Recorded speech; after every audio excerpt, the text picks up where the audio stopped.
안녕하세요. 부동산 백과사전입니다. 오늘은 2030년을 목표로 추진 중인 충청권 메가시티 구상과 주요 역할을 담당하는 도시, 세종, 대전, 청주에 대해서 깊이 있게 분석해 보겠습니다. 우리가 흔히 메가시티라고 하면 수도권이나 부산, 울산, 경남처럼 이미 대규모 인구와 산업 기반을 가진 지역을 떠올리곤 합니다. 그런데 최근 들어 충청권 역시 메가시티급 권역으로 성장할 가능성이 높아지고 있습니다. 이유는 단순히 행정수도인 세종의 존재 때문만은 아닙니다.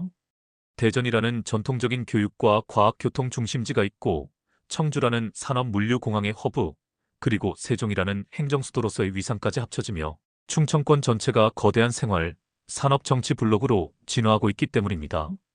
오늘 이 영상을 통해 우리는 다음과 같은 질문에 답해보려고 합니다. 2030년 충청권 메가시티가 현실화된다면 어느 도시가 가장 큰 수혜를 받을 것인가? 그리고 투자자라면 지금부터 어떤 전략을 세워야 하는가? 지금부터 본격적으로 하나하나 살펴보겠습니다. 우선 충청권 메가시티의 가능성을 이해하기 위해서는 먼저 인구 구조와 산업 중심의 변화를 살펴볼 필요가 있습니다. 대한민국의 인구는 2020년을 정점으로 감소세에 접어들었습니다. 하지만 수도권으로의 집중은 여전히 심화되고 있죠. 그렇다면 충청권은 어떨까요? 수도권에 직접 연결되는 지리적 위치와 세종이라는 신생 행정수도의 탄생 덕분에 충청권은 오히려 인구 유입 가능성이 있는 몇 안 되는 권역 중 하나로 꼽힙니다. 먼저 대전입니다. 대전은 충청권의 전통적인 중심 도시입니다. 대덕 연구단지를 비롯한 과학기술 클러스터는 여전히 국내 최고 수준의 연구 역량을 보유하고 있으며 카이스트와 충남대 등 교육 인프라 역시 대전의 장점입니다. 그러나 대전의 부동산 시장은 최근 몇 년간 정체와 침체를 반복했습니다. 그 이유는 도시 자체의 노후화 때문입니다. 원도심을 중심으로 아파트 단지가 오래되었고 생활 인프라도 낡아가고 있습니다. 하지만 이는 동시에 기회가 되기도 합니다. 재개발, 재건축 프로젝트가 본격적으로 추진되면 대전은 다시금 주거상업 중심지로 활력을 되찾을 수 있습니다. 이미 중구, 동구 일부 지역에서는 재개발 사업이 가속화되고 있습니다. 따라서 대전은 연구교육 중심지라는 전통적 강점과 재생, 개발이라는 새로운 성장 동력을 동시에 갖추고 있다고 할 수 있습니다. 청주를 보겠습니다. 청주는 충청권에서 산업과 물류의 중심지이며 충청권 메가시티의 경제적 엔진이라고 할 수 있습니다. 오송에는 바이오 제약 단지가, 오창에는 반도체와 IT 산업 단지가 자리하고 있으며 최근에는 SK 하이닉스의 대규모 투자가 이어지며 반도체 도시로서 위상이 높아지고 있습니다. 또한 청주는 청주국제공항을 품고 있습니다. 공항 확장과 함께 물류 여객 수요가 늘어나면 청주는 충청권 전체의 하늘길 관문 역할을 하게 됩니다. 특히 세종과 가까운 지리적 위치 덕분에 세종의 행정 기능과 청주의 산업 물류 기능이 결합되면서 경제, 행정 복합 권역이 형성될 가능성이 큽니다. 청주의 약점이라면 아직 산업도시라는 이미지가 강하고 생활 인프라가 세종, 대전에 비해 매끄럽지 않다는 것입니다. 그러나 메가시티 구상 속에서는 오히려 산업 중심의 청주가 독자적인 역할을 맡게 되면서 가치가 더 커질 수 있습니다. 세종시입니다. 세종은 명실상부한 대한민국의 행정수도로 자리매김하고 있습니다. 국회 세종의사당이 2033년까지 단계적으로 완공되면 실제로 국회의 입법 기능 상당 부분이 세종으로 이전하게 됩니다. 또한 2030년 대통령 집무실과 정부 세종청사 확장은 세종의 위상을 행정 중심 도시에서 정치 중심 도시로까지 끌어올리게 됩니다. 이렇게 되면 세종은 단순한 신도시가 아니라 국가 운영의 핵심 축으로 자리 잡습니다. 주거 측면에서는 이미 30대, 40대 젊은 가구가 대거 정착해 있어 건강한 인구 구조와 안정적인 수요를 기반으로 하고 있습니다. 다만 산업 기반은 아직 약하기 때문에 주변 청주와 대전과의 연계가 필수적입니다. 정리하자면 대전은 재개발을 통한 도시 재생, 청주는 산업과 물류 허브, 세종은 행정수도 완성, 이 세 가지 축이 서로 다른 성격으로 발전하면서 충청권 전체가 메가시티로서 균형을 이루게 되는 것입니다. 다음은 충청권 교통 인프라 확장과 부동산의 관계를 알아보겠습니다. 충청권 메가시티 논의에서 절대 빼놓을 수 없는 요소가 바로 교통 인프라입니다. 부동산 시장에서 교통망 확장은 단순히 편리함을 넘어서 도시의 가치와 투자 흐름을 바꾸는 결정적 요인으로 작용합니다. 먼저 서울 세종 고속도로를 보겠습니다. 이 도로는 수도권과 세종을 직선으로 연결하는 국가기관 도로로 총 연장은 약 130km, 전 구간 개통 목표는 2026년 말입니다. 이미 일부 구간은 개통이 되었고 마지막 안성 세종 구간도 70% 진행되고 있습니다. 완공되면 서울 강남에서 세종까지 이동 시간이 약 1시간대로 단축됩니다. 이는 단순히 이동 시간을 줄이는 것 이상의 의미를 가집니다. 세종은 사실상 수도권의 연장선상에 들어가게 되고 서울과 세종 사이에 위치한 평택, 천안, 청주 역시 동시 수혜 지역으로 묶이게 되는 것이죠. 두 번째는 세종 청주 고속도로입니다. 이 도로는 세종시 연서면에서 청주시 남이면을 연결하는 약 20km 구간으로 내년에 착공 예정입니다. 개통 시 세종과 청주를 10분대 생활권으로 묶어줍니다. 사실 세종시와 청주는 행정과 산업이라는 상호 보완적인 기능을 가지고 있지만 그동안 교통이 매끄럽지 않아 유기적 연결이 부족했습니다. 하지만 이 고속도로가 개통되면 세종의 행정 기능과 청주의 산업 기능이 하나의 생활권으로 융합되는 효과가 생깁니다. 세 번째는 충청권 광역철도망입니다. 대전을 중심으로 세종, 청주, 천안을 잇는 철도망이 단계적으로 구축되고 있는데 향후 수도권 전철망과 연결되면 충청권 내부 이동은 물론 수도권 접근성도 획기적으로 개선됩니다. 특히 대전, 세종, 청주를 잇는 구간은 직장과 거주를 분리하는 통근형 생활권을 가능하게 할 전망입니다. 네 번째, 청주국제공항을 빼놓을 수 없습니다. 현재 청주공항은 중부권 유일의 국제공항으로 이미 연간 이용객이 400만 명을 돌파했습니다. 향후 활주로 확장과 노선 다변화가 추진되면 단순한 지역공항을 넘어 충청권 메가시티의 관문공항으로 자리매김할 수 있습니다. 공항 인근 오송오창 산업단지와의 시너지 효과도 상당할 것입니다.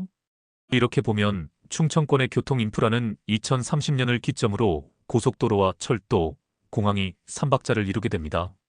그리고 이 교통망은 세종, 대전, 청주를 단순히 인접 도시가 아니라 실질적인 메가시티 생활권으로 통합시키는 핵심 역할을 하게 됩니다.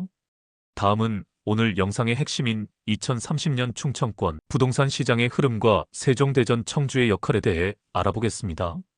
부동산 시장은 단순히 공급과 수요만으로 움직이지 않습니다. 정치 경제적 변수, 교통망 확충, 인구 이동, 그리고 투자자 심리가 복합적으로 작용합니다. 충청권 역시 이 네 가지 축이 얽혀있는 대표적인 사례라 할 수 있습니다. 첫째, 세종시는 기대와 실망의 반복입니다.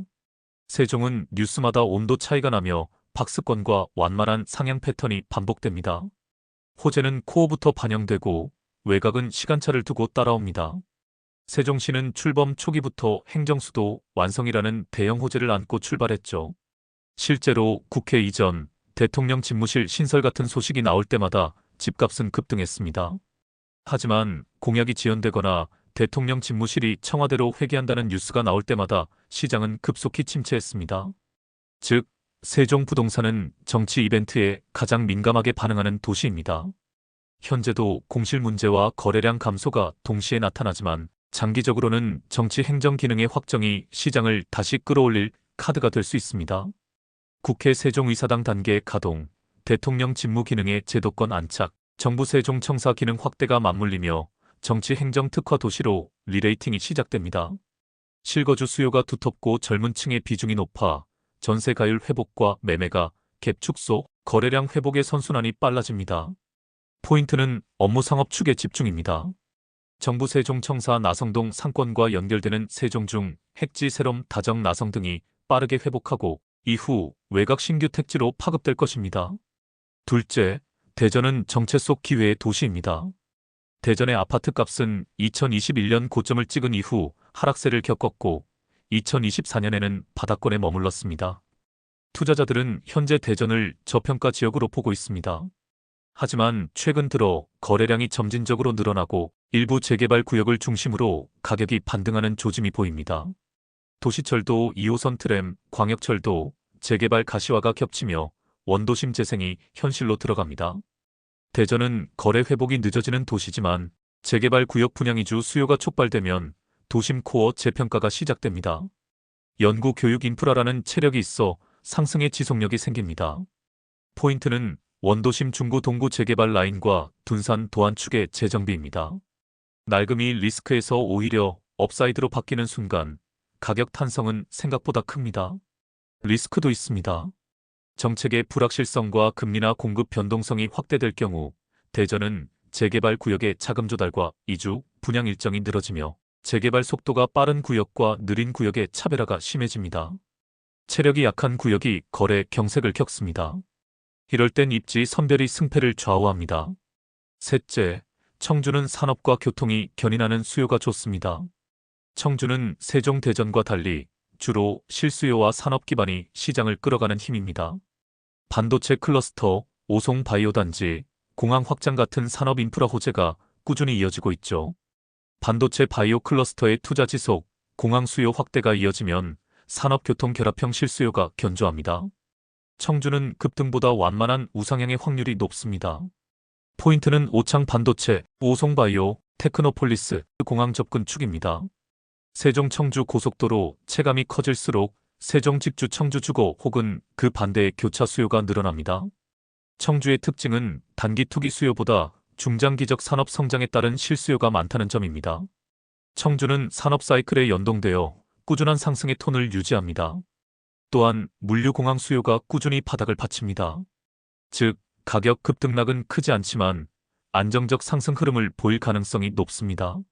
현재 충청권 투자자들은 모두 2030년을 바라보고 있습니다. 서울 세종 고속도로 전 구간 개통, 국회 세종의사당 완공, 청주공항 확장, 충청권 광역철도 완성, 이 네 가지가 완성되는 2030년은 충청권 부동산의 진짜 분수령이 될 것입니다. 따라서 단기적 등락에 흔들리지 않고 중장기 전략을 세우는 것이 중요합니다.